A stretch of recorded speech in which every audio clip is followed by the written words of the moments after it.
Boa tarde, bem-vindos a mais um cibertema do Centro Nacional de Cibersegurança, desta feita dedicado à temática cibersegurança e ensino à distância. O mote para o cibertema de hoje é os resultados de um inquérito realizado pelo Centro Nacional de Cibersegurança, juntamente com a Direção-Geral de Educação, aos docentes do ensino não superior, acerca das práticas de cibersegurança vividas durante o primeiro período de confinamento que obrigou a um ensino à distância. Infelizmente, este tema continua muito atual, provavelmente mais atual do que alguma vez foi. Temos vários convidados, José Vítor Pedroso, da Direção-Geral de Educação, sociólogo, diretor-geral, diretor também do European Schoolnet e coordenador de vários projetos nacionais e internacionais ao nível da educação e das tecnologias de informação. Temos também Ivone Patrão, psicóloga clínica, professora no ISPA, e ligada a projetos como a Geração Cordão, acerca das dependências digitais e da dimensão pedagógica ligada à componente digital. Temos também Jorge Braga, professor na Escola Profissional do Alto Minho Interior, onde também é diretor de curso, é alguém ligado às tecnologias de informação, aos computadores, e tem uma certificação, tem várias certificações da Microsoft e um prémio Innovative Educator Fellow. E, por fim, temos também Paulo Almeida, diretor de desenvolvimento de escolas em Maior, licenciado em matemática, que tem publicados alguns manuais nesta área, mas também alguns artigos sobre educação, é professor de projetos de estudo em casa, foi e eventualmente será, e portanto temos aqui um painel bastante rico. Para abrir a sessão, antes de eu apresentar os resultados do inquérito, que é para todos estarmos enquadrados, passo a palavra ao Dr. José Vítor Pedroso, da Direção-Geral de Educação, que foi fundamental na deste inquérito. Muito boa tarde a todos e a todas. Em primeiro lugar, agradecer o convite para estar neste cibertema.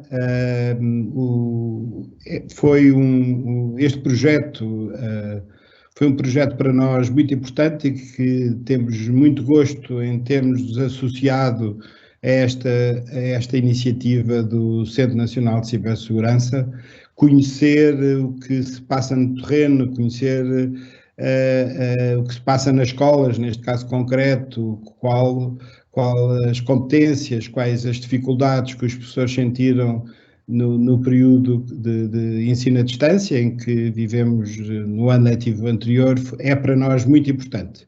Todo o trabalho que vamos realizando torna-se cada vez mais válido e mais eficaz se tivermos este feedback, este contributo dos professores para identificarem as áreas em que há mais necessidade de podermos continuar a fazer formação. Durante o período de ensino à distância do ano letivo anterior, produzimos vários documentos e produzimos muitos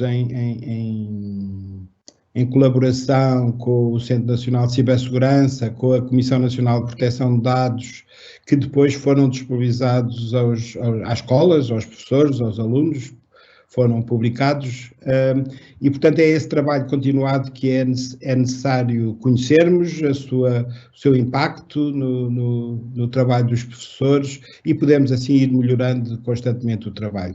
Nós, a área da segurança na internet é uma área que nós já trabalhamos há longos anos, eu diria acima de 10 anos que este tema é trabalhado na Direção-Geral de Educação. Temos o prazer de neste momento, no âmbito de uma iniciativa europeia, o selo de escola segura, o e-safety label, em inglês, temos neste momento cerca de 400 escolas já com este selo de segurança, mas 400 é dentro do universo das escolas portuguesas e não o número que temos que crescer e é fundamental crescer.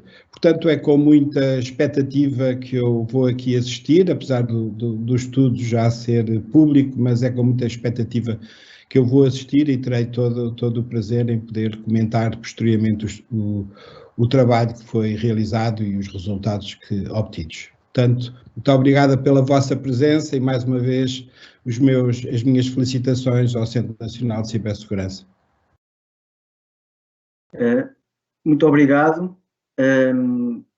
Passo então aqui a fazer uma curta apresentação dos resultados para enquadrar também o debate. Ora bem, o inquérito foi realizado no final do ano passado, entre 20 de outubro e 15 de novembro, até foi enquadrado no mês europeu da cibersegurança. Tivemos uma adesão muito grande, cerca de 21 mil respostas, o que acho que mostra a percepção que os docentes têm sobre a importância destas matérias. Eu acho que foi algo que eles viveram com bastante intensidade. Eu vou aqui fazer uma apresentação rápida com a caracterização do público que respondeu ao inquérito. Temos algumas questões ligadas à utilização do digital, que até têm interesse para lá das questões estritamente do âmbito da cibersegurança, e depois vou falar sobre, então, os resultados relativos aos comportamentos ligados à cibersegurança propriamente dita. Depois podem consultar o documento online para mais pormenores metodológicos, também estamos disponíveis para responder caso queiram realizar mais perguntas a este nível. Já agora, podem também realizar perguntas aos nossos convidados através do chat que aparece no vosso ecrã. Ora bem, nós temos um público que corresponde razoavelmente à população em causa, temos muitas mulheres no ensino e, portanto, por isso é que temos ali um certo desequilíbrio entre homens e mulheres a responder, mas isso corresponde de facto ao público que respondeu, portanto, a população de docentes é muito constituída por mulheres.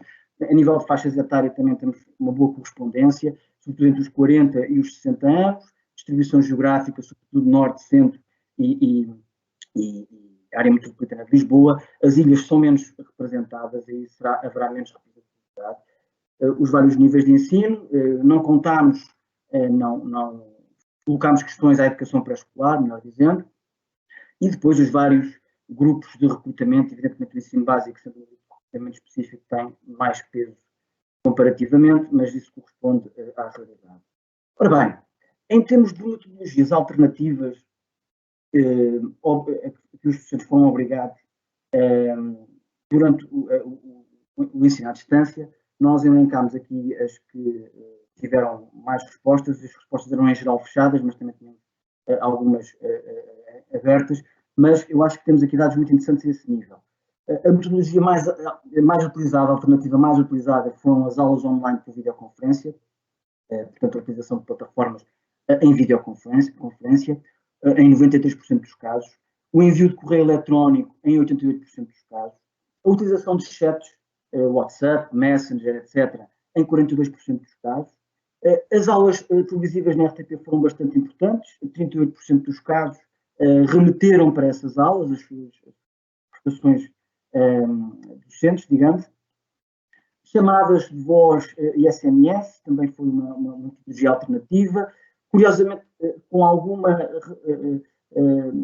algum significado. 18% utilizaram vídeos gravados e posteriormente enviados por via eletrónica aos alunos, e 14% utilizaram a carta, a tradicional carta, não é? Corresponderá a alunos ou a interações com alunos que terão menos meios tecnológicos, não é? Portanto, aqui as questões da desigualdade digital são relativamente importantes. E depois as redes sociais para lá das trocas de mensagens em 8% dos casos. Em termos das plataformas de videoconferência e de partilha de conteúdos didáticos, portanto, não são só plataformas utilizadas para videoconferência, também são utilizadas para conteúdos didáticos. A campeã, diria, é o Google Classroom e Meet, com 52% dos docentes a utilizarem esta plataforma, a seguir o Zoom com 39%, o Microsoft Teams com 33%, o Moodle com 3% e outras com 8%, e 2% dizem que não utilizaram. Atenção que aqui também implica a troca de conteúdos didáticos e não apenas a videoconferência. Um outro aspecto que me parece muito importante e que tem consequências na cibersegurança é o facto de 96% dos docentes terem utilizado unicamente o seu equipamento informático. É algo que nós já, de alguma forma, prevíamos, mas confirma-se de uma forma bastante forte, não é? 96%. Apenas 3% utilizaram também equipamento da escola, portanto houve aqui uma utilização mista, e apenas 1% utilizou equipamento informático fornecido pela escola, portanto não necessariamente na escola. Ora bem, agora relativamente aos comportamentos relacionados com a cibersegurança. Uma das questões mais importantes que nós colocámos foi a experiência que os estudantes tiveram em relação a ciberameaças. E estamos a falar aqui de aspectos que não são necessariamente incidentes de segurança ou de cibersegurança no sentido técnico do termo, mas que, eu diria, cabem dentro do bolo da cibersegurança, que acho que é um bolo muito maior do que muitas vezes se pensa. 70% dos estudantes dizem que não experienciaram nenhuma das ciberameaças que nós lhes apresentámos. Atenção, pelo menos não detectaram ciberameaças, isso pode acontecer, não é? Até porque há ciberameaças que nós às vezes detectamos só posteriormente. 11% não sabem, né? Depois eu diria que há aqui 81% que não detectaram experiência, ou melhor, não detectaram nenhuma ciberameaça, não tiveram a experiência de alguma ciberameaça. Entre os que detectaram, a ciberameaça que mais respostas positivas teve foi a intrusão de terceiros em aula por videoconferência. Exemplo do Zoom bombing, portanto, temos o exemplo do Zoom bombing, mas pode ser noutra plataforma. Os acessos que são Zoom bombing para designar este tipo de ciberameaça. 11%. Portanto, aqui a ciberameaça mais importante, é um dado relevante, 11%. Descobrir software malicioso, 5%. A gravação não autorizada de aula e posterior partilha, 3%, coisas que têm a ver também com a segurança da informação, a verificação de dados pessoais. E-mail, SMS, telefonemas fraudulentos, portanto, o clássico phishing, smishing, 3%. 2%, portanto, em quinto lugar, intrusão na minha conta de e-mail de uso profissional ou de plataforma de videoconferência. E depois temos, com resultados mais reduzidos, menos significativos, o ciberbullying, o descustódio, ciberataques que impediram o meu acesso a serviços online, tradicional negação de serviço, não é? Ransomware, roubo de identidade, aliciamento online, grooming, sextortion, e são depois ciberameaças vividas de uma forma um bocadinho mais residual. Em termos de comportamentos que procuram mitigar ou prevenir os problemas de cibersegurança e as ciberameaças que identificámos anteriormente, ou pelo menos algumas delas. Aqui temos muito mais respostas positivas, não é? Aparentemente, os docentes têm muitos destes comportamentos. Por exemplo, manter o software atualizado e o antivírus atualizado. 81% referem que o fazem. Não partilhar dados pessoais e sensíveis online, em 69%. Não abrir e-mails e SMS suspeitos, 64%. Utilizar palavras-passe profissionais complexas, 39%. Não utilizar Wi-Fi pública, em 28% dos casos. E por aí fora, fazer backups, 25%. Não utilizar a palavra passe em mais do que uma conta de uso profissional, portanto, ter várias palavras passe em 19% dos casos. Alterar a password com frequência, 14% dos casos. Usar uma VPN, 3%. Não utilizar o mesmo equipamento para fins profissionais e para fins pessoais não é fácil, não é? 2%, porque se os docentes usam o seu próprio equipamento, não tem mais do que um equipamento para fazer essa distinção. Não sei se haverá até a consciência de que é importante haver essa diferença. E depois cifrar os dados, a informação sensível, diria, em 1% dos casos. Depois fizemos algumas perguntas sobre a adaptação, a articulação com as escolas à situação que se viveu do ponto de vista da cibersegurança.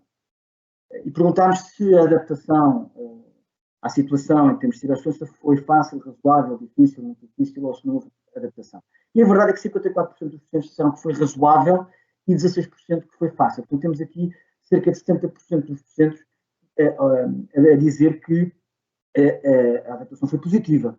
Depois perguntámos se isto foi uma oportunidade também para conhecer melhor as boas práticas de cibersegurança e temos respostas positivas em 49% dos casos, 35% acharam que não e 16% não sabem. Também questionámos sobre o nível de informação que os docentes julgam que têm sobre cibersegurança, em particular sobre os riscos online. 53% consideraram-se informados, que é uma autoconsciência, diria, positiva, se for verdadeira. 35% consideram que estão pouco informados. Eu acho que é interessante agora o contraste com a visão que os docentes têm dos alunos. Portanto, este inquérito não foi feito aos alunos, foi feito aos docentes, e a visão que os docentes têm dos alunos é de que estão pouco informados. Pelo menos 59% acham que os alunos estão pouco informados. Ou não estão informados em 17% dos casos, apenas 19% é que estarão informados. Relativamente às políticas de cibersegurança na escola, perguntámos se os docentes conhecem essas políticas, se ela existe, diria. Sim, dizem 42% dos docentes, não sei, dizem 46%. Portanto, aqui há, eventualmente, alguns problemas de comunicação. Depois perguntámos se as escolas ou os agrupamentos procuraram acompanhar a adaptação dos docentes em termos de cibersegurança ao ensino à distância.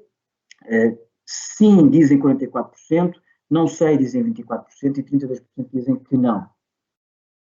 Quase a terminar, procurámos classificar por níveis de relevância as dificuldades colocadas à cibersegurança. Pedimos para que os docentes o fizessem. 37% dizem que a maior dificuldade em relação à adaptação ao ensino à distância foi a carência de meios tecnológicos, combina com a questão da utilização dos próprios meios técnicos. 20% falta de consciência dos alunos, 16% ausência de uma orientação estratégica, 12% ausência de informação disponível e apenas 4% a falta de consciência dos docentes. Curioso também. Como foi dito, o Centro Nacional de Cibersegurança lançou alguns documentos durante aquele período do ano passado, de confinamento, em que houve ensino à distância, para ajudar os docentes a seguirem as melhores práticas na utilização das plataformas de videoconferência, com o título Estudo em Casa, estas recomendações, obviamente, às várias plataformas que mencionámos anteriormente, e perguntámos se tiveram conhecimento das mesmas e se as aplicaram. Eu diria que houve aqui bastante sucesso, porque 55% dizem que conhecem que aplicaram, tiveram conhecimento de aplicar, 18% tiveram conhecimento e não aplicaram, e apenas 26% não tiveram conhecimento. Um número bastante interessante. Depois perguntámos também sobre a realização dos cursos online do Centro Nacional de Cibersegurança, curso Cidadão Ciberinformado e curso Cidadão Ciberseguro. Já existe um terceiro curso, Consumidor Ciberseguro, que ainda não estava no ar nesta altura, mas cerca de 3% dos docentes realizaram pelo menos um dos cursos. Assim termino, não vale a pena agora estar a falar dos destaques, porque na leitura referi-os. De alguma forma, disse o mais importante, creio eu. Tenho aqui depois pormenores sobre a metodologia e podem consultar online. Bem, termino esta parte. Antes de passar ao debate, gostaria de pedir algumas palavras também ao Sr. Diretor-Geral da Educação sobre este inquérito, sobre os resultados também, ter a sua perspectiva sobre estes resultados, para depois também passar aos convidados, aos restantes convidados.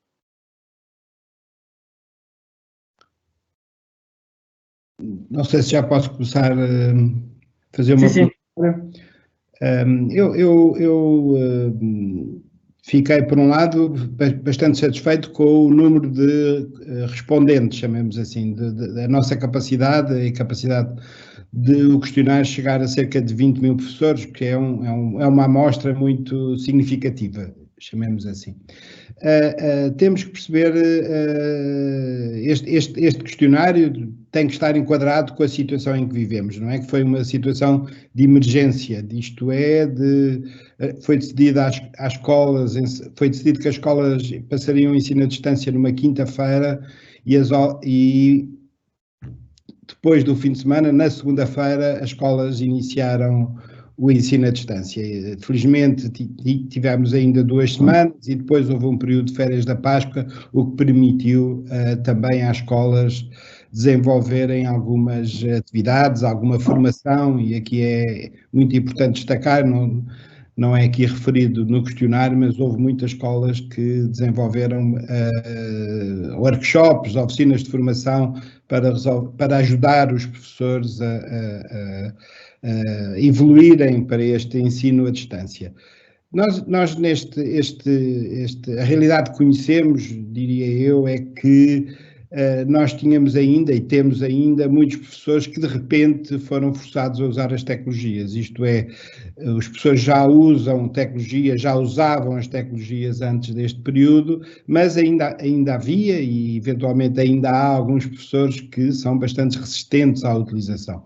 Portanto, este, por um lado, aumento exponencial da utilização, isto é, todos tiveram que usar e todos tiveram que usar de uma forma muito intensa. Isso, intensa no sentido de utilizar ferramentas para as quais nunca tinham utilizado e, portanto, houve uma aprendizagem relativamente a novas ferramentas, a novas formas de comunicar e eu quero chamar aqui a atenção, ou quero sublinhar a questão das pedagogias do ensino à distância, isto é, como realizar ensino à distância, como organizar, como interagir com os alunos, etc, etc. Não só, portanto, a componente técnica, mas também a componente pedagógica, que implica passar-se de um regime 100% presencial para um regime 100% à distância. De resto, o questionário penso que revela bem a situação, Esta amostra tão grande dá-nos essa imagem de quais foram as dificuldades e também aquele último quadro que diz que os documentos produzidos pelo Centro Nacional de Cibersegurança e pela Direção-Geral de Educação foram úteis. Isso dá-nos alguma satisfação e penso que isso é um sinal positivo e significativo do trabalho que foi realizado. Há aqui uma resposta que a mim me faz refletir um pouco, que é a questão do pensamento estratégico das escolas, isto é, a escola organizar-se para a situação que se viveu. Nós recomendámos logo nas primeiras semanas que a escola tivesse a capacidade de desenhar um plano de ensino à distância e sabemos que uma grande percentagem se organizou e teve esta capacidade de criar uma nova organização pedagógica, de recursos humanos para dar resposta a esta situação de emergência e foi essa necessidade do pensamento estratégico que nos parece que é bastante importante. Nós, neste momento, estamos com a necessidade de voltar ao ensino à distância, isto é, está previsto que daqui a pouco mais de uma semana as escolas voltem a este regime de ensino à distância e, portanto, esperamos continuar na Direção-Geral de Educação a trabalhar com as escolas, com os professores, com o Centro Nacional de Cibersegurança para dar resposta. Aqui fala-se muito, a primeira ameaça foi detectada, é a questão da intrusão de terceiros nas sessões de videoconferência, muito utilizadas. Todos nós passámos por isso, chamemos assim.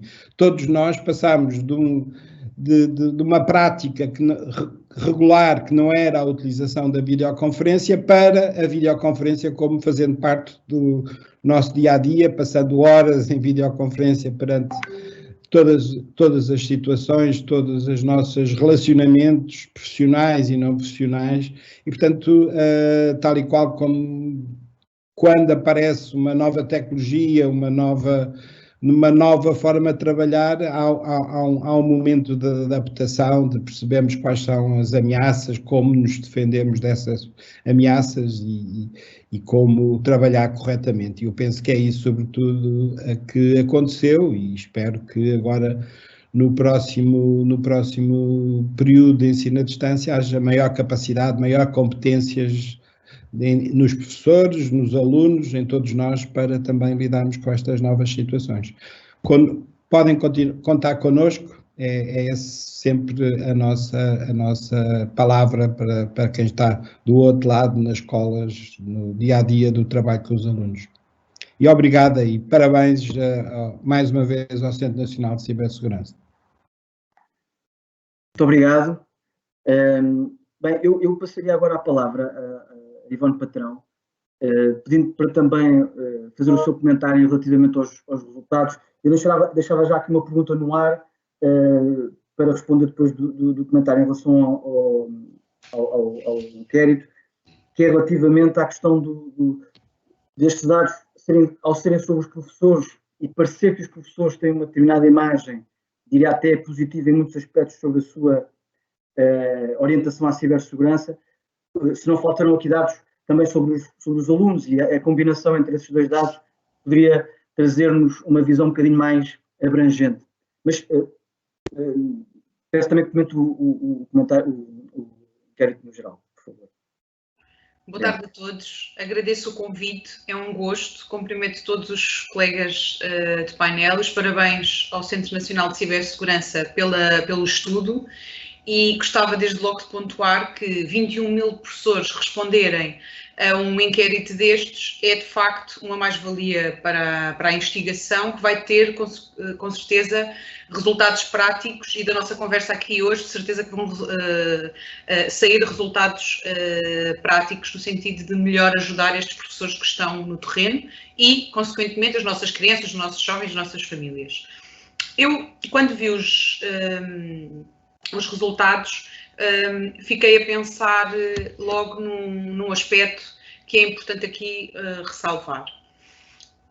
Quando entramos numa época de pandemia, nós não sabíamos ao que é que íamos e houve toda esta postura de boa vontade de toda a gente. Portanto, com mais ecrã, menos ecrã, com a partilha do que está por trás, utilizando o seu computador, portanto, acho que esta postura de boa vontade e de chegar aos alunos e de chegar às famílias foi, de facto, muito importante e é de validar por todos os professores que, no fundo, como costumamos dizer em bom português, deram o corpo às balas. E que foi tão importante, e para quem está, enquanto psicóloga e investigadora nesta área, a atender crianças e jovens, tão importante ter tido os professores a entrar pelas suas casas e a estar com eles, muitos deles também muito sozinhos, não é? Sem apoio das famílias. Portanto, peço desculpa, gostaria de fazer este reparo. E eu acho que isto também motivou este número estes 21.000 professores a responderem, não é? Eles queriam efetivamente dizer que estão e que querem estar e que querem fazer melhor. Eu própria faço investigação e nem sempre tenho amostras tão participativas como esta, como todos gostaríamos de ter. Depois, mesmo nesta altura, outro aspecto que eu gostava de ressalvar, nesta altura da pandemia também realizámos aqui uma investigação no Geração Cordão relativamente ao impacto da escola online. Tivemos uma amostra muito mais reduzida e fizemos aqui uma avaliação tripartida, que é exatamente aquilo que o Pedro me está a perguntar.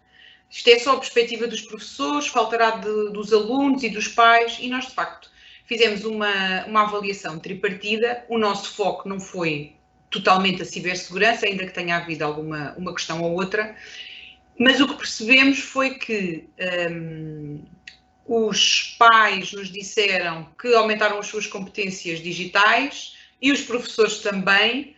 Os jovens sentiram que foi bom, pelo menos, ter a escola online, mas preferem a escola presencial. Portanto, se vamos entrar novamente numa escola online e que estamos a gerir uma terceira vaga e estamos todos confinados, eu penso que este estudo, ainda com amostras bastante mais reduzidas do que esta, nos coloca aqui a perspectiva dos alunos de que a escola online não foi exatamente aquilo que eles estariam à espera e que preferem a escola presencial. Claro que há aqui muitas justificações à volta disto, não tem só a ver com o professor, com o passar conteúdos de forma digital e todo o ajuste relativamente a isso. Claro que estamos a falar de uma amostra de jovens entre os 12 e os 18 anos e eles próprios, uma das tarefas da sua adolescência é a socialização e, de facto, não é a mesma coisa socializarmos e aprendermos através de um computador ou estarmos em presença. Contudo, dizer que concordo que tem que haver uma avaliação, poderia haver aqui neste estudo uma avaliação tripartida, a perspectiva dos professores, a perspectiva dos alunos e também dos pais, e provavelmente nesta terceira vaga, e queria também aqui referir que neste estudo que realizámos, um dos aspectos que achei muito curioso relativamente à cibersegurança é que os próprios jovens nos disseram que passaram a falar menos com desconhecidos online do que falavam antes de estar na escola online. Aqui o que nos surgiu de justificação para isto é que o tempo deles esteve tão ocupado com a escola online e tinham tanta necessidade depois disso de estar com os amigos, que já eram os amigos, que já não tiveram o tal tempo para, e no fundo, a capacidade de estar mais tempo no computador. Depois, outro dado aqui que eu acho interessante nesta avaliação tripartida é que temos provavelmente, e vemos isso nos estudos entre pais e filhos, temos aqui um gap geracional. Os professores, de facto, têm, em comparação com os jovens, podem ter menos competências digitais que alguns dos seus alunos, ou competências diferentes. E aqui esta partilha e este expor-se, não é? Os professores exporem-se ao facto de não conseguirem lidar com a plataforma, ou usar a plataforma, ou não saber como é que se podem proteger mais ou menos a utilizar aquela plataforma, e no fundo estarem em relação com alunos que têm essa competência mais desenvolvida ou competências digitais mais desenvolvidas, pode ter aqui, é aqui um tema de debate, não é? E era importante ter avaliado, de facto, eu concordo, era importante ter avaliado também a perspectiva dos alunos. Assim, de forma de entrada, e respondendo à sua pergunta, era o que eu tinha para comentar. Tenho, de facto, aqui outras questões, mas deixava o debate decorrer. Muito bem. Obrigado. Eu passaria agora a palavra a Paulo Almeida, para dar a perspectiva das escolas e mostrar se há ou não problemas, eventualmente, de comunicação entre as escolas e os docentes do ponto de vista das estratégias de cibersegurança ou das políticas de cibersegurança, porque ali havia alguns docentes a dizer que não conheciam, não sabiam se existem políticas de cibersegurança. Com certeza. Boa tarde a todos. Permitam-me que cumprimente os meus colegas de painel, que endereço aqui um abraço muito forte ao seu diretor-geral e que dê os parabéns ao Centro Nacional de Cibersegurança por mais este evento. Dizer que estou aqui na qualidade de um diretor que passou neste tempo que não tem tempo, é um tempo muito complicado, por uma situação ímpar, como todos os professores, e que respondemos, obviamente, da forma que nos foi possível e com o conhecimento que tínhamos à altura. Dizer-vos também que é preciso olharmos para trás e ver o caminho percorrido, é preciso entendermos aquilo que se passou. Eu, por acaso, foi um dos dados que me chamou muita atenção. Foi-se analisado por vós os cerca de 60% de docentes que se consideravam informados ou muito bem informados, e eu analisei a outra gama do outro lado com cerca de 40% que não estavam suficientemente informados. E ponderei o porquê desta questão. E dizia-vos há pouco que isto era um tempo que não tinha tempo, um tempo que exigiu dos docentes uma dedicação quase absoluta e extrema. Não obstante, as escolas e o próprio Ministério da Educação e até o Centro Nacional de Cibersegurança terem disponibilizado um conjunto de ferramentas, nomeadamente no site do apoio às escolas, fizemos chegar aos docentes, mas que é preciso de facto haver aqui um grau de maturação, um grau de entendimento, um grau de profundidade, que agora a esta distância todos nós podemos referir-nos a elas como já podendo ter sido trabalhadas anteriormente. E há muitas delas que tínhamos resposta à nossa frente no projeto, por exemplo, SeguraNet, podiam ter sido trabalhadas com tempo e com certeza em muitos lugares o foram, mas o professor na sua individualidade por vezes está envolto noutro conjunto de tarefas e talvez não esteja tão afincadamente pronto para perceber estas questões e precisamente quando as precisa de usar e na vida, e portanto precisamos de olhar para isto com maturidade, com reflexão. Na vida as coisas são assim, quando precisamos de mobilizar a informação é que nós nos deparamos com estas questões.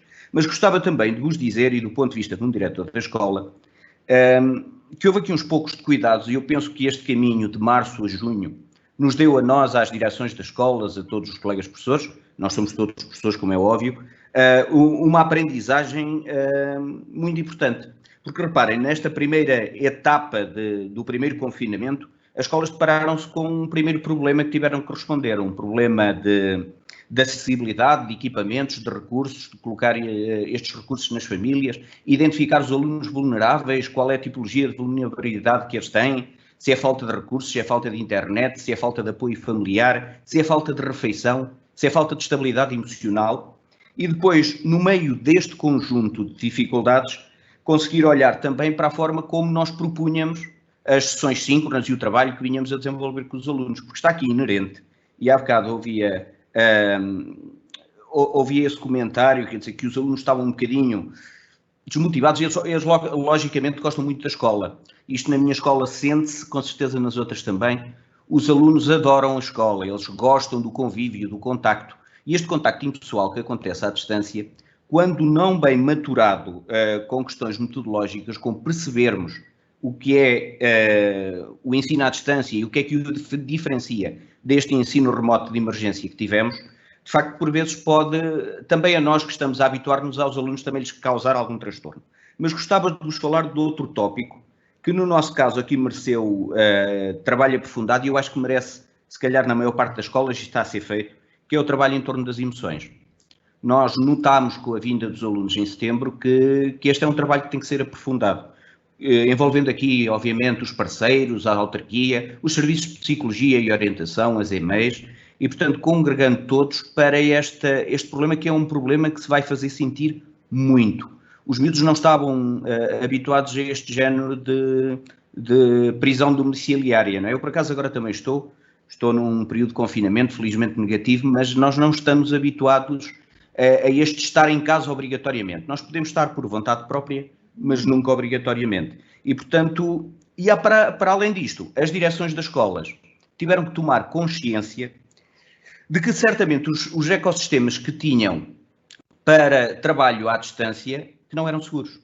Eles eram, em muitos casos, abertos, em muitas escolas trabalhou-se com aquilo que se conseguiu e não com uma estratégia pensada, e eu penso que este trabalho de julho até setembro, que possibilitou às escolas não só programarem-se e planearem-se, como também começar a fechar os ecossistemas, começar a definir aqui medidas e estratégias que prevenissem a segurança na internet, em criar materiais de apoio, em ajudar os professores, em criar momentos de desenvolvimento profissional, que eu acho que isso é importante. Uma certa formação continuada, onde os docentes partilhem ideias e práticas e consigam exponenciar o seu trabalho e às vezes até minimizar o tempo que precisam de gastar com estas questões. Portanto, resumindo essa informação, eu acho que houve aprendizagem, estamos melhor do que estávamos em março, nitidamente. Estes planos de transição de regimes também favorecem, eu acho que as escolas tiveram tempo para os equacionar e reequacionar. Infelizmente não temos nas escolas os recursos que gostaríamos. Os professores de TIC estão muito em falta, nós não temos técnicos em cibersegurança que nos possam dar uma ajuda, os recursos também, como bem sabem, não são aqueles que gostaríamos, mas nós não estamos num país ideal e caminhamos aos poucos, no meu entendimento, para encontrar soluções em conjunto uns com os outros. Portanto, do ponto de vista das direções da escola, daquelas que eu conheço, a preocupação foi esta, em fechar o ecossistema, em proporcionar aos professores, aos alunos e aos pais, muito aos pais também, uma coisa que não falamos ainda hoje, que é um consentimento informado. Eles perceberem o que é que a escola vai fazer do uso dos dados dos seus filhos e de que forma é que minimiza o impacto que esse uso pode ter na divulgação posterior de um ou outro dado menos lícito. E, portanto, este foi o trabalho. Tivemos também agora 3 meses para experimentarmos, e eu acho que houve muita escola que o fez, experimentar, ajustar os instrumentos para que agora, neste momento, esses instrumentos estejam rotinados e os alunos em casa não se sintam tão perdidos como, com certeza, se sentiram no primeiro confinamento. Muito obrigado. Passaria agora a palavra a Jorge Braga para dar-lhe uma oportunidade de comentar também inquérito, e também mencionar a perspectiva dos docentes, não é? E se eventualmente os docentes são suficientemente apoiados ao nível da cibersegurança, se haverá suficiente formação nesta área aos docentes, porque também é preciso boas práticas, não é só uma questão de tecnologia, é uma questão também de boas práticas, e portanto gostaria de um comentário seu ao inquérito em geral e também a este aspecto em particular. Boa tarde a todos. Obrigado pelo convite. Antes de mais, um cumprimento caloroso aos meus colegas de painel, que já nos conhecemos.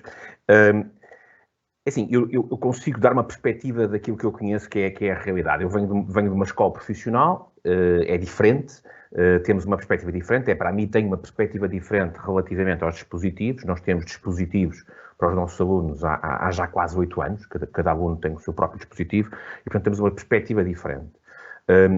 Falando genericamente e não concretamente da minha escola em particular, mas daquilo que eu conheço, quer das conversas com outros professores, quer inclusive pelo facto de ser pai, há aqui algumas perspectivas que eu posso dar relativamente ao estudo, que, se me permitem, é apenas um comentário. Primeiro de tudo, é verdadeiramente assustador que 96% dos alunos, dos professores, usem os seus próprios dispositivos. Do ponto de vista de cibersegurança, não é? Isso causa um sério problema para quem gera este conjunto de dados. Isto significa, naturalmente, que nós temos um conjunto de dados que são de alunos, que são dos encarregados de educação, que estão espalhados, digamos assim, por um conjunto de dispositivos. Eu não estou a dizer que não fosse possível, não é?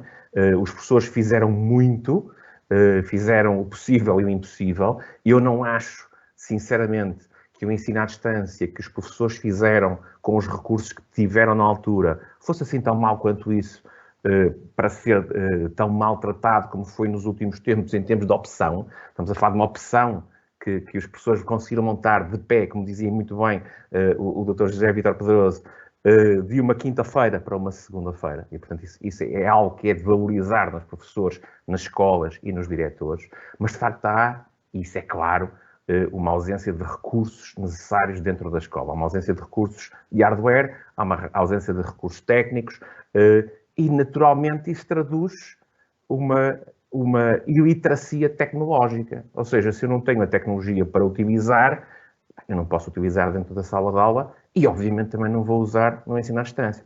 Depois há outra perspectiva aqui que me desagrada, em termos de análise, que é fazer-se uma distinção muito clara e muito objetiva, que eu não compreendo, entre aquilo que é o ensino à distância e o ensino presencial no que diz respeito à utilização de recursos. É óbvio que dentro de uma sala de aula deste século faz sentido ter um computador.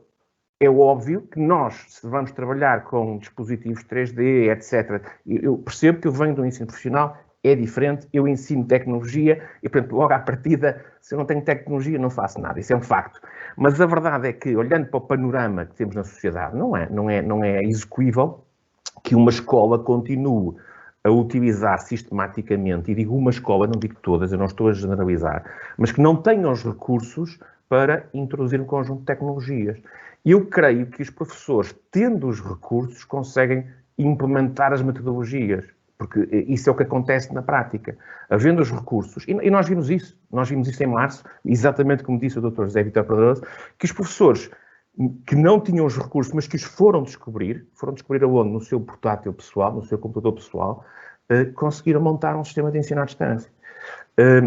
Melhor, pior, com melhores resultados, com piores resultados, isso é perfeitamente compreensível. Não estamos propriamente num regime normal, se quiserem, nem vamos estar tão cedo.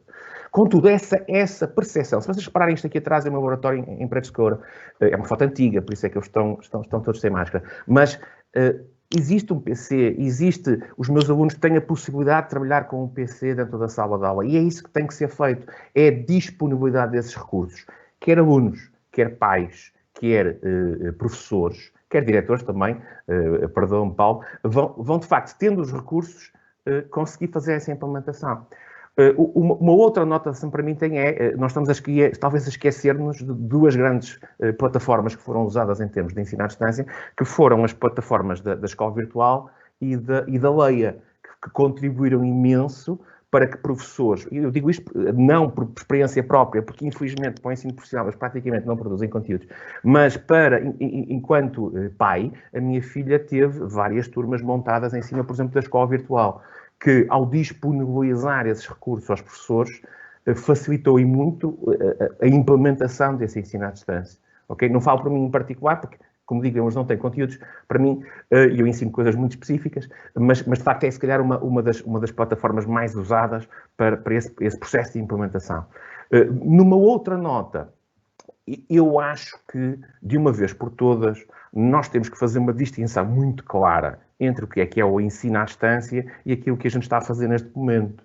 Ou seja, o ensino à distância pressupõe algum grau de autonomia bastante claro de quem está do lado de lá, ok? E se calhar é possível, com muita facilidade, em alguns níveis. Noutros poderá não ser tão fácil. E, portanto, é natural que existam dificuldades. Mas a opção não pode ser deixar os alunos sozinhos. Eu vi trabalhos fantásticos de educadores, enquanto tinha reuniões com outros colegas que têm filhos mais pequenos, trabalhos fantásticos de educadores com crianças à distância, ok? Perde-se toda uma componente do presencial, sem dúvida alguma, perde-se um conjunto de coisas, mas é perfeitamente um ponto de, digamos assim, de manter a escola a funcionar, manter a escola viva, manter a escola conectada aos alunos. Do ponto de vista de autoperceção dos professores e de perceção da cibersegurança nos alunos, eu acho que geralmente nunca ninguém é bom juiz em causa própria, não é? Quando nós olhamos aqui para o gráfico e vemos que deixem-me só ver aqui os dados, desculpem, 39% das pessoas utilizaram Zoom. A pergunta que eu faço a seguir é, mas a escola comprou o Zoom? É que o Zoom, para ser utilizado pela escola, ou para ser utilizado dentro de uma sala de aula, digital ou não, tem que estar contratualizado com a escola, não pode ser com a versão gratuita do professor. Porquê? Porque senão os dados estão perdidos, alguns. Eu sei que isto é um preciosismo, mas não é só a questão de ser o preciosismo, é a lei, não é? A contratualização pública tem que ser feita por quem tem direito. Por exemplo, o Paulo tinha a capacidade de fazer essa contratualização, porque é o diretor de uma escola. Já um professor do Paulo não tem a capacidade de fazer essa contratualização. E a minha preocupação, e perdoem-me o alongar-me, é precisamente com a minha filha. É onde é que vão estar estes dados todos da minha filha, que ela usou online durante este período e que vai continuar a usar. Houve um incidente numa escola nos Estados Unidos com uma empresa de recursos humanos que, deitando a mão a um conjunto de dados de escolas, conseguiu tentar, através de um sistema, aferir a capacidade de um dado jovem ter um dado emprego. Isso para mim é assustador, não é? Eu quando era jovem, fiz muitas asneiras de certeza, mas essas asneiras foram esquecidas, não é? Eu de certeza que faltei algum teste, de certeza que fiz... Mas e estes dados dos nossos alunos estão bem protegidos neste momento? Onde é que eles estão? Como é que nós vamos garantir que isto acontece? Pronto, essa é a preocupação com os recursos, é uma preocupação para mim é fundamental. O resto, a preocupação pedagógica, a preocupação das emoções, etc. Sejamos sinceros, é algo que nós estamos a tentar resolver à medida que vamos avançando. E acho sinceramente que os professores fizeram um trabalho excelente e que isso devia ser dito claramente por quem decide, com toda a pompa e circunstância, e não colocar o ensino à distância que foi feito pelos professores como algo de segunda categoria. Não foi isso que se passou, foi possível, com os recursos possíveis, com o trabalho dos professores. Obrigado, Pedro. Muito obrigado. Pegaria aqui no mote da utilização de tecnologias nem sempre enquadradas institucionalmente pelos professores, e nesta ideia de que os professores tiveram que ter imaginação, e perguntaria a Ivone Patrão se estas tecnologias alternativas, estas metodologias alternativas, também não trazem novos riscos, sobretudo a forma como elas depois são utilizadas, sem ter havido o tempo necessário para a sua planificação. Talvez agora isso possa ser mitigado, não é? Visto que já temos uma experiência acumulada. Mas esta novidade traz novos riscos, não é? Nas utilizações, suponho. Não está sem som. Pedro, o que está a comentar é que se traz novos riscos ao ensino. Em termos de segurança, à prática do ensino, sim. Muito bem. O que eu diria relativamente a isso é que não me parece que traga novos riscos ao ensino propriamente dito. Acho que isso é outra discussão. O ensino vai continuar a ocorrer, os professores vão continuar a fazer o seu melhor, já têm uma primeira experiência e até conseguirão aqui afinar metodologias e desenvolver outro tipo de metodologias que possam ser mais motivadoras para que os alunos tenham mais tempo de atenção, concentração e melhorem a sua aprendizagem e consigam, de alguma forma, já que estamos a falar aqui também de emoções, consigam, de alguma forma, continuar a estabelecer uma relação com os seus alunos, que é tão importante para o processo de aprendizagem. E a vantagem aqui, tanto no primeiro confinamento como no segundo, é que estamos num ponto em que os professores já conhecem os seus alunos. Portanto, já houve um primeiro período de contacto presencial, assim como tinha havido no primeiro confinamento.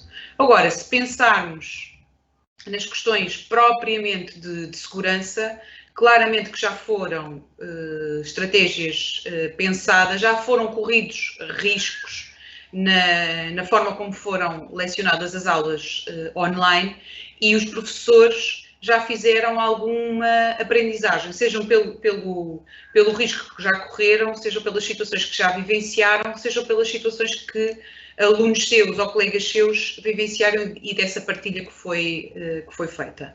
Contudo, não nos podemos esquecer que continua sempre a haver um gap geracional. Nós, nos estudos que temos desenvolvido, percebemos que as pessoas mais velhas, os adultos, têm uma literacia digital inferior aos mais novos. E eu, ao olhar para os dados que o estudo tem, um dos dados que nos chamou a atenção foi este de 49% dos professores que refere que aumentou as suas boas práticas do ponto de vista da segurança. Contudo, referem também que 20% dos alunos revelam alguma falta de consciência relativamente às questões da cibersegurança. Eu já agora deixava aqui esta reflexão, talvez fosse importante fazer aqui cruzamento de idades e de tentarmos perceber, até porque temos uma amostra bastante grande e dividida pelos diferentes níveis de escolaridade, conseguimos perceber se os professores do nível básico e dos professores do nível secundário se estão a dizer a mesma coisa.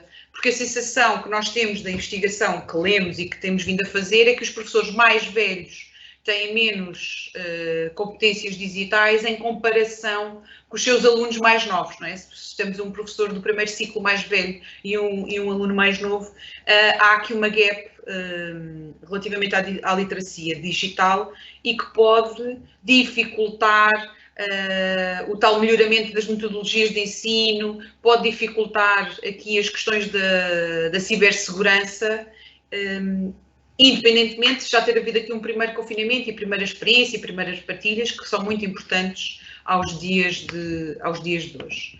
Depois, referia-me também aqui a um outro aspecto e um outro dado que está bem presente e que pode colocar em causa, de facto, as questões, no fundo, o ensino em risco, não é? As questões da segurança no ensino, que é um dado que os próprios professores referem, 15% relatam cyberbullying online nas suas aulas, ou, portanto, a si ou a outros. Concluo que os outros sejam ou colegas, professores ou alunos. E, de facto, o que nós percebemos é que há muitas situações que as pessoas já conheciam, que eram de bullying, que eram presenciais, e muitas delas passaram para cyberbullying. E nós oferecemos isso. Portanto, nós oferecemos uma plataforma com as aulas à distância, não é? Com as aulas online, nós oferecemos esta possibilidade de todos estarem em contacto uns com os outros, com a supervisão do professor e depois sem a supervisão do professor. E provavelmente houve muitos professores que acabaram por perceber o quanto isto poderia influenciar a sua forma de dar aulas e a sua forma de gerir uma turma, não é? E as trocas que possam ter havido, até porque muitas crianças e jovens não perceberam desde logo se o professor tinha acesso a todas as conversas que estavam a ser realizadas, quer seja no Teams, quer noutra plataforma, e muitos deles acabaram por, enfim, entre aspas, ser apanhados neste tipo de comportamento, que é um comportamento incorreto e que coloca, no fundo, toda a gestão de uma sala de aula e de uma turma em risco. Mais do que desta relação do bullying que passou para o cyberbullying, também temos que pensar a forma como alguns alunos também foram fazendo comentários relativamente aos seus professores e partilhando isso. E a mim parece-me que estes 15% é uma percentagem significativa e não sei até que ponto, deixo esta pergunta, é que os professores têm competências e capacidade para lidar com o cyberbullying, com estas questões online. Muitas vezes já temos dificuldade de lidar com elas e até de percebermos que elas estão a acontecer e de as atacarmos num registro presencial.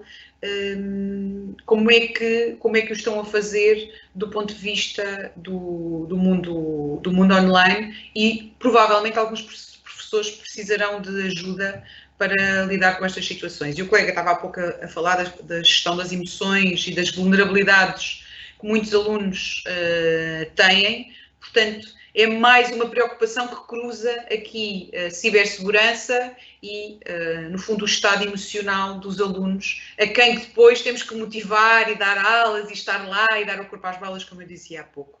Portanto, eu diria que, de facto, há aqui riscos diretos de cibersegurança e outros que acabam por estar, no fundo, ser transversais e que implicam na saúde mental dos nossos alunos e dos nossos professores.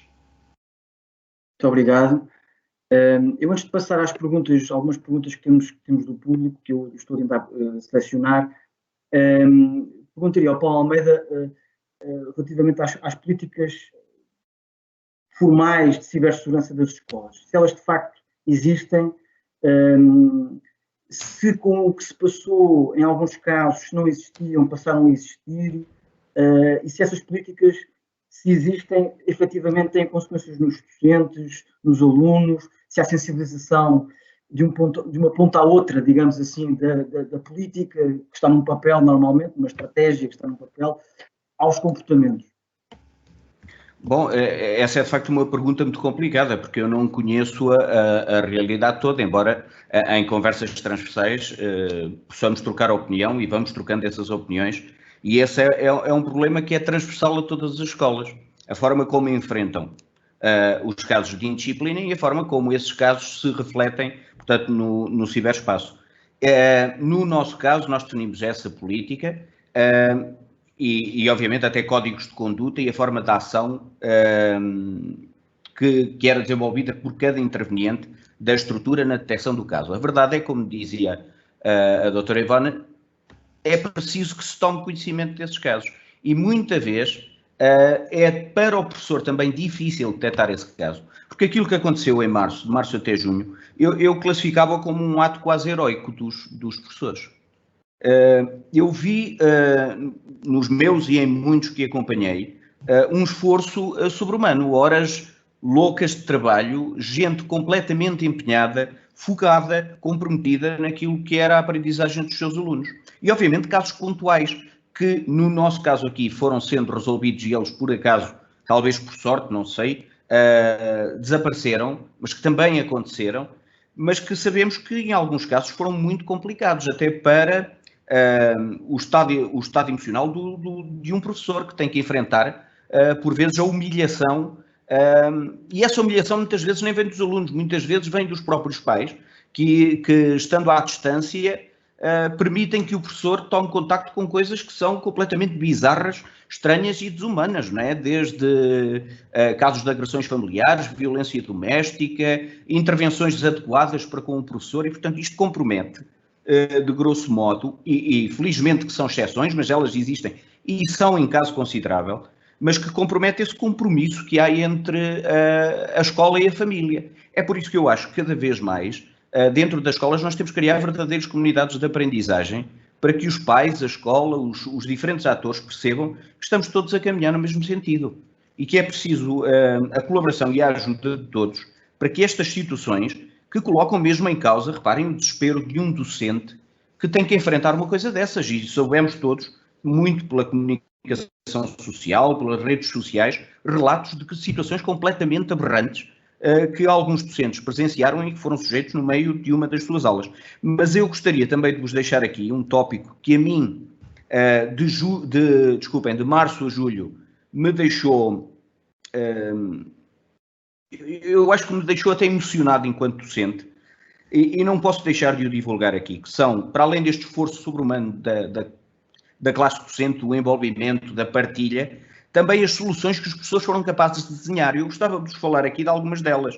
Por exemplo, o projeto Somos Solução aparece numa altura de pandemia, por acaso o Jorge também está a rir, porque ele também participou nisso.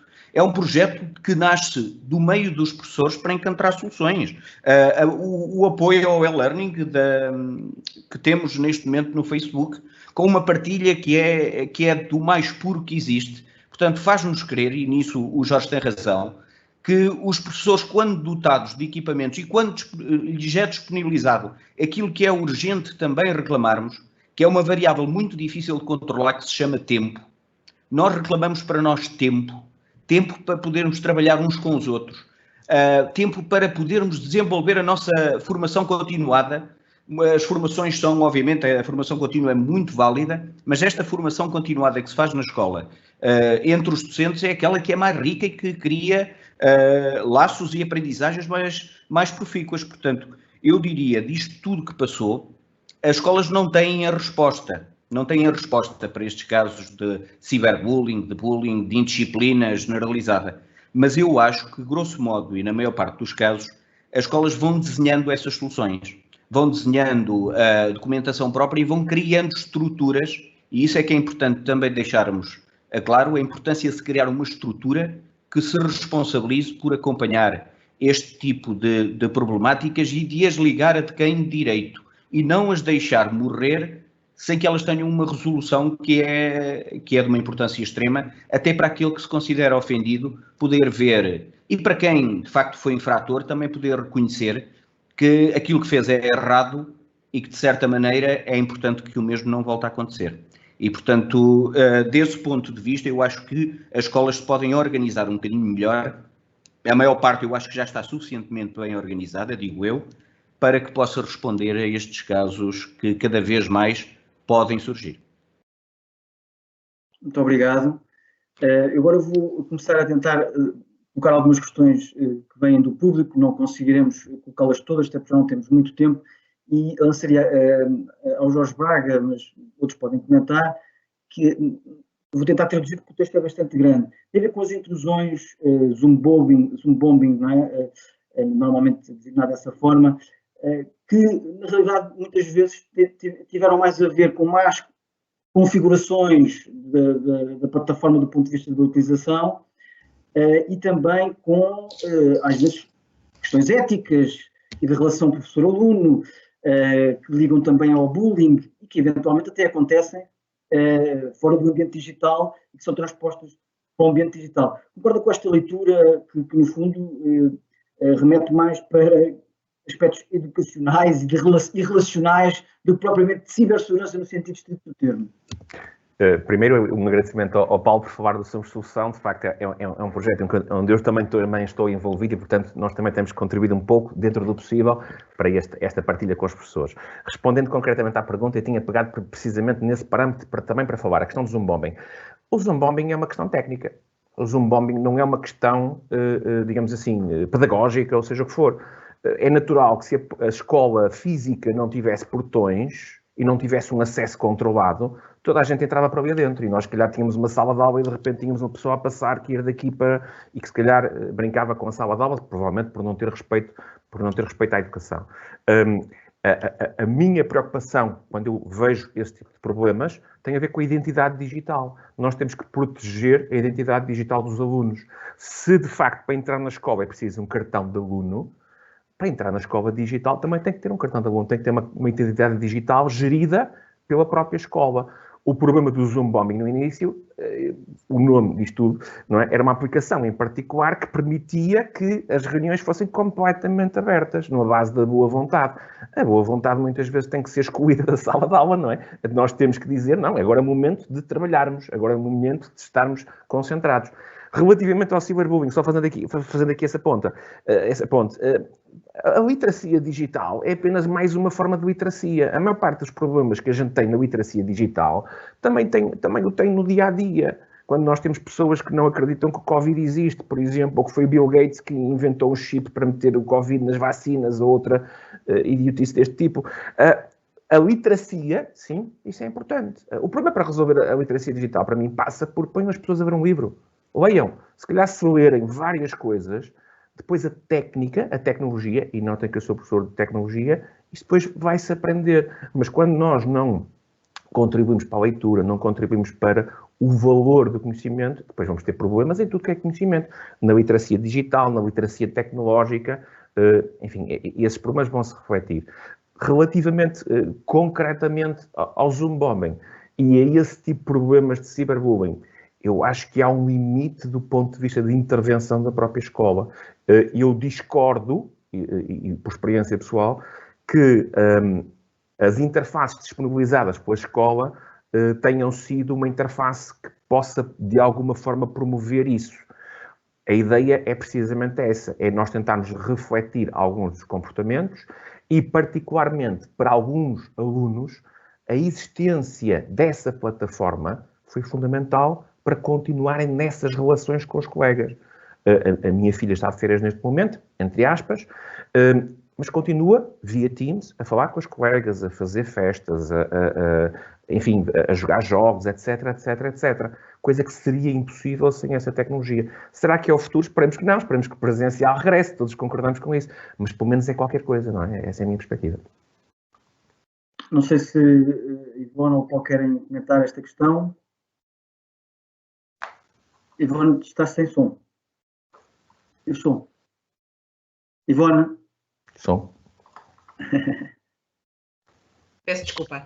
Eu concordo com tudo o que o Jorge disse, só acrescentava que as pessoas, de facto, para aumentar a sua literacia digital, jovens, crianças, jovens, pais, professores, têm que ler, têm que testar, têm que manusear, têm que isso tudo, mas os riscos que depois podem correr têm a ver com a forma como se comportam.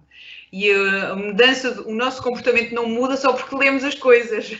Era bom que assim fosse.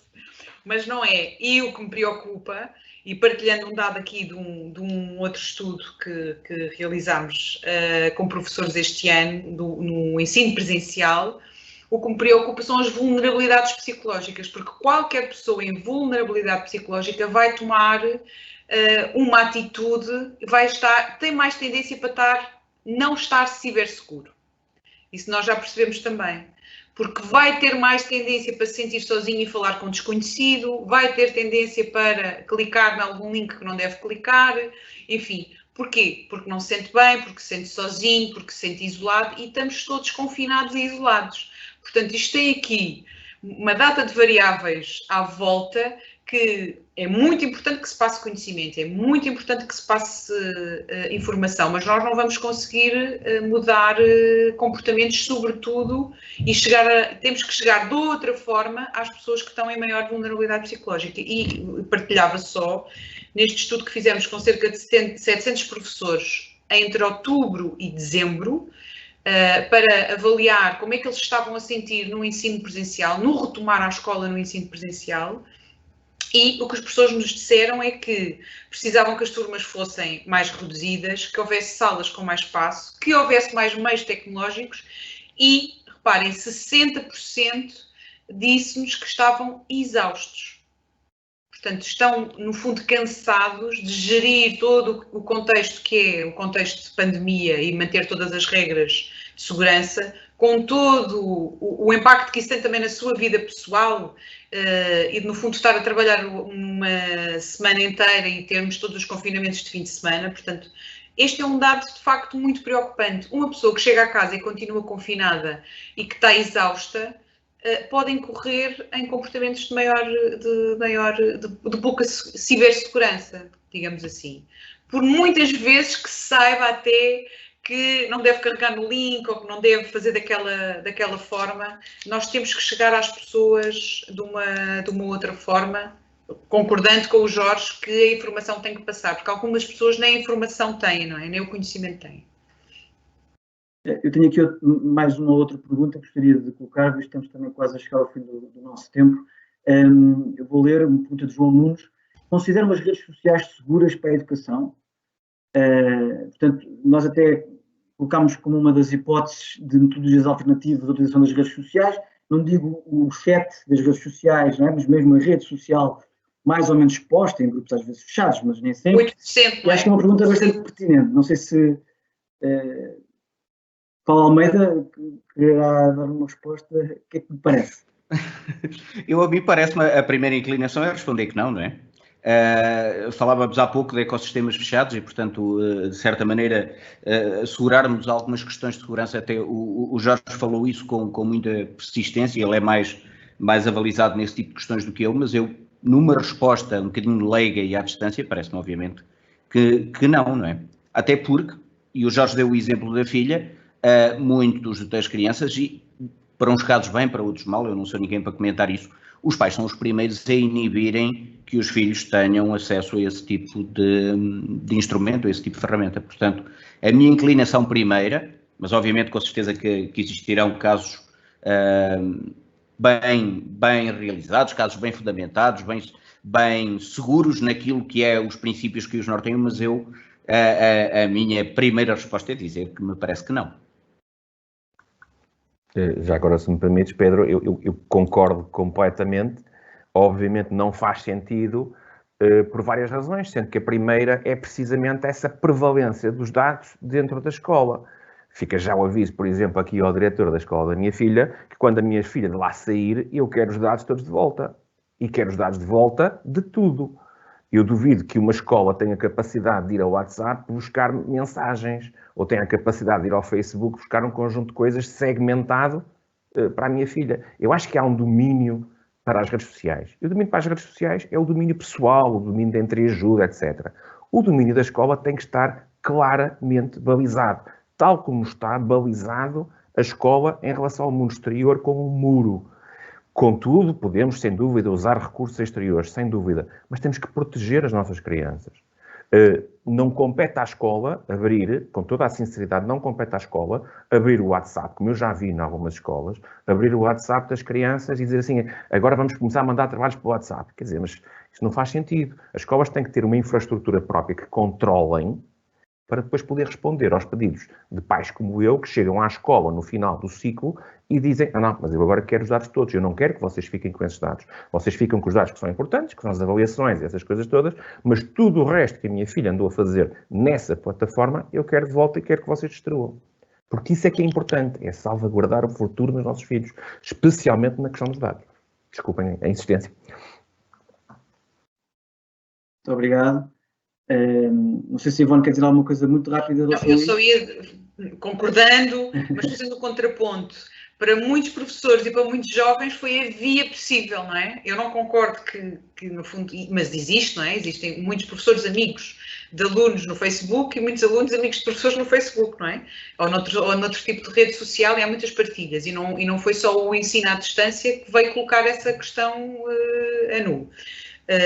Contudo, em muitas situações foi a única forma possível, não havendo, obviamente, muito respeito pelas questões, como sabemos, da privacidade, mas foi a única forma possível. Muito obrigado. Agora peço uma resposta telegráfica para terminarmos. Vamos terminar com a intervenção do engenheiro Lino Santos, coordenador do Centro Nacional de Cibersegurança. Relativamente a outra questão que é colocada anonimamente, sobre a necessidade ou não de haver mais matérias ligadas à cibersegurança no ensino, não é? Portanto, aqui, no fundo, promover a transformação ou os cuidados a partir de dentro, não é? E a partir das próprias práticas de ensino. Que vos apraz dizer a esse respeito? Eu concordo na totalidade e diria que é de uma riqueza vermos com outros temas, então, e aqui o diretor de escola e o professor sabem disso, é de uma riqueza vermos crianças e jovens a lançarmos um tema e eles próprios pesquisarem, fazerem um vídeo sobre o tema, uma exposição sobre o tema, fotografias sobre o tema, uma palestra sobre o tema. É tão rico ver que eles próprios, ainda por cima, nós sabemos que os jovens passam muito tempo online e que o mundo online é muito aprazível para eles. Portanto, todos os temas que tiverem a ver com as questões das tecnologias, geralmente eles estão interessados. Portanto, colocá-los a trabalhar sobre os riscos que estar no mundo online é uma mais-valia muito grande. Portanto, abrir este tipo de unidades curriculares, disciplinas, cadeiras, nos nossos percursos escolares, eu acho que é de todo urgente, diria até. Jorge estava ali a discordar e vou aproveitar. Não, estava a discordar da questão de os jovens geralmente gostam de tecnologia. A conclusão a que eu chego nos últimos tempos, e não é científica, é empírica. É o que eles fazem lá dentro, eu sei. Não é só isso. Eles gostam de ser utilizadores de tecnologia, que é uma coisa ligeiramente diferente, ok? E, portanto, é daquelas coisas que é um bocadinho complicada. Do ponto de vista de integração dos conteúdos de cibersegurança, eu acho importantíssimo. Nós, na EPRAMI, alteramos o currículo da disciplina de TIC. E uma das coisas que incluímos, e é verdade, não é por estar aqui convosco, foi precisamente o curso de Cidadão Ciberseguro. Passou a ser obrigatório para os meus alunos, no primeiro ano, fazerem o curso de Cidadão Ciberseguro diretamente no now.pt e fazerem... entregarem ao professor, entre aspas, o certificado final que é emitido pelo sistema a dizer eu fiz o curso de ciberseguro. Entretanto, ao de consumidor ciberseguro, também provavelmente vai fazer parte do programa, e portanto é importantíssimo, mas nós temos que começar muito antes, nós temos que começar muito mais lá atrás, como também temos que começar, por exemplo, com a educação sexual e com um conjunto de outras coisas que são fundamentais, que têm que ser ensinadas às crianças. A minha perspectiva nesse ponto é, se nós na escola não ensinarmos, elas vão aprender sozinhas. Aprender sozinho cibersegurança é muito perigoso e muito custoso. Eu já agora partilhava um projeto que estamos a desenvolver, ainda piloto, que se chama Internet Vai à Escola, para crianças dos 3 aos 6 anos, que está a ser desenvolvido no Geração Cordão, que é exatamente uma personagem que se mascara da internet e que vai à escola durante uma hora contar uma história, falar um bocadinho com eles e percebe-se o que é que eles já sabem e que dúvidas é que têm, e deixa lá assim uns pozinhos do que é que podem ser alguns riscos que nós corremos online. E eu concordo inteiramente consigo, portanto, se começarmos de pequenos, é como as questões da alimentação, da prevenção rodoviária, não é? Portanto, se soubermos todos minimamente como nos comportar, vamos estar com certeza muito mais ciberseguros. Paulo, para terminar. Pois. Eu vou ser muito rápido e dizer-vos, a educação financeira também, que é algo que às vezes nos esquecemos, assinalaram em muitos, e acho que aqui mais do que nunca é também importante ver a hipótese que a escola tem hoje, de acordo com os planos de inovação que tenha desenhado, as opções curriculares que tenha, portanto, assumido como suas, que na estratégia, no âmbito da Estratégia Nacional da Educação para a Cidadania e do referencial que está criado e também das opções dos diferentes domínios, consiga optar e fazer, de facto, a verdadeira estratégia de cidadania na escola. Portanto, de que, certa forma, estes domínios possam migrar entre as disciplinas e os professores possam trabalhar de forma colaborativa. E, para isto, eu digo-vos que é importante uma coisa, e se alguém nos estiver a ouvir, e se aquilo que vou dizer possa ter algum valor, é importante que a componente letiva dos docentes baixe para que eles possam ter momentos onde possam trabalhar em conjunto. Que possam ter momentos na escola em que articulem, em que desenhem tarefas para os alunos, em que estes domínios que estamos a falar aqui, que são de uma extrema importância para a vida em sociedade e para o desenvolvimento deles enquanto pessoas do amanhã, possa ser mais profícuo, mais equilibrado e eles possam estar melhor preparados para enfrentar os dias difíceis, e isso só se faz acreditando e trabalhando em conjunto. Muito obrigado. Passo então, agradeço as intervenções e a vossa presença e passo a palavra então ao Engenheiro Lino Santos, coordenador do Centro Nacional de Cibersegurança, que encerrará esta nossa sessão.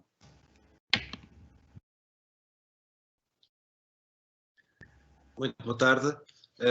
Bem, antes de mais, gostava de agradecer ao conjunto de painelistas o excelente debate que acabamos de assistir. Acho que teve um nível excelente e com perspectivas todas elas diferentes, mas todas elas importantes aqui para o tema. Deixem-me reforçar, acho que todos disseram, mas também gostava de o dizer, o esforço dos professores que foi feito no primeiro período de emergência, o ano passado, foi tremendo, foi brutal, acho que não há adjetivos para o definir. Tiveram, bem, de forma similar com outros agentes de sociedade, mas eu acho que de uma forma mais intensa, tendo em conta as limitações e tendo em conta o período de tempo que foi aqui referido pelo José Vítor Pedroso, não é? A utilização de novas ferramentas, adaptarem-se para usar novas ferramentas, adaptar os métodos de ensino a este novo contexto, inclusive adaptar as formas de avaliação que tiveram que fazer, e não foi aqui referido, mas também é importante. Aliás, o trabalho do Centro Nacional de Cibersegurança nesse período focou aquilo que já referimos, da criação de conteúdos para a utilização segura das plataformas de videoconferência, ações de sensibilização para o regime de teletrabalho, mas também de uma forma um bocadinho mais invisível, trabalhamos com o IAV na possibilidade de ter a avaliação de final de ano em modo remoto, portanto como é que isto poderia ser feito e o próprio processo de elaboração dos exames, não é? Dos exames nacionais. E também trabalhamos com a plataforma Zoom, mesmo com os fabricantes, para tentar mitigar algumas das vulnerabilidades que foram identificadas no início. Portanto, essa também é uma função do Centro Nacional de Cibersegurança. Portanto, e aqui também ressalvo a utilidade deste trabalho realizado pelo Centro, com a forte colaboração da Direção-Geral de Educação, neste inquérito, para de facto percebermos exatamente onde é que são estas vulnerabilidades e onde é que devemos atuar ou melhorar. No fundo, que lições aprendidas é que tiramos do primeiro período? E reparem, fizemos isso sem saber que iríamos entrar num segundo período de aulas remotas. Portanto, este apanhar de lições aprendidas e tentar, de alguma forma, melhorar o trabalho não poderia ser mais atual. E elas foram, de facto, estas lições aprendidas, eu vejo que pelos resultados do inquérito nós temos eventualmente que adaptar alguns dos conteúdos que criamos às plataformas que foram mais usadas. Portanto, percebemos que é a Google e a Zoom e a Microsoft Teams são as 3 plataformas mais usadas.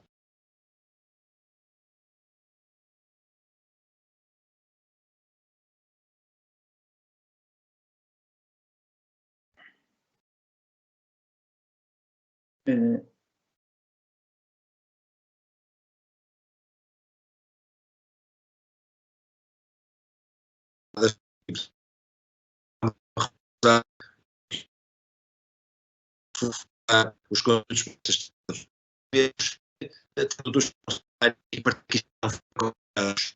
Estamos aqui com alguns problemas de ligação, engenheiro Lino. Estão a ouvir? Resolver esse problema. Estou aqui a fazer um compasso de espera a ver se a imagem melhora. Lino, entretanto estamos a ter problemas na ligação e não estamos a apanhar-te bem. Portanto, estás com muitas interferências. Agora parece estar a melhorar um pouco. Agora está a melhorar um pouco, está a melhorar. Então, isto também é um sinal para eu abreviar estas notas. Portanto, estava a dizer que vamos de alguma forma tentar adequar estes conteúdos também a este contexto da partilha do equipamento pessoal do professor, que acho que é bastante importante, como foi aqui referido. Por último, eu acho que uma grande conclusão que nós podemos tirar do que estamos a atravessar neste momento é que a situação atual recentrou a escola como pilar da sociedade. Acho que nunca se falou tanto da escola, nem da importância da escola se manter aberta e funcionar como neste momento. Portanto, isto veio de alguma forma reforçar e dar o mérito que era devido ao papel da escola na sociedade. E, por outro lado, também recentrar, e esta é a parte particular para a minha conclusão, a tecnologia como instrumento essencial dentro da escola. Eu acho que isto foi muito bem ressalvado pelo professor Jorge Braga, que de facto temos que mudar aqui um pouco o paradigma se queremos colocar a tecnologia como essencial ao funcionamento da escola. E de facto trabalhos como estes são essenciais para nós definirmos políticas públicas. Terminava apenas com quatro pontos que são essenciais nesta centralidade da tecnologia na escola. Uma delas tem que ver com aquele individualismo, ou individualidade do professor. Esta individualidade, eu devo dizer que é inimiga da cibersegurança. Portanto, era muito mais fácil nós termos cibersegurança dentro de uma escola se houvesse uma harmonização de plataformas e uma harmonização de práticas. Portanto, aqui eu acho que há um grande trabalho a desenvolver e, digamos, prezando a individualidade do professor, devemos de alguma forma, neste contexto, se calhar melhorar uma harmonização dentro da escola e em detrimento dessa individualidade. Depois, uma outra nota tinha a ver com esta centralidade da tecnologia na escola. Há escolas que são muito maiores que PMEs, há escolas que são grandes empresas, tendo em conta o número de pessoas que lá trabalham, os pontos de rede, as pessoas que ligam. E precisamos, se calhar, de olhar para, tendo em conta a centralidade da tecnologia na escola, devemos, se calhar, olhar para um modelo de gestão de uma empresa, para a área das tecnologias, ou seja, ter um departamento de informática dentro da escola que preste o apoio aos utilizadores e aos alunos. Eu estou a fazer uma espécie de discos pedidos, não é? Sei que é extremamente difícil. As outras duas têm que ver com, muito bem referiu o professor Jorge Braga, a questão da gestão da identidade digital neste contexto é a única maneira de conseguir criar estas comunidades fechadas. Sem ter uma identidade digital própria da escola, não o conseguimos. E por último, a gestão do ciclo de vida da informação do aluno é essencial. Portanto, são 4 pontos que eu deixava aqui para reflexão, que tem que ver com a centralidade da tecnologia na escola e tem que ver com a cibersegurança. Muito obrigado a todos, espero que tenham gostado e um bem-aja e bom trabalho.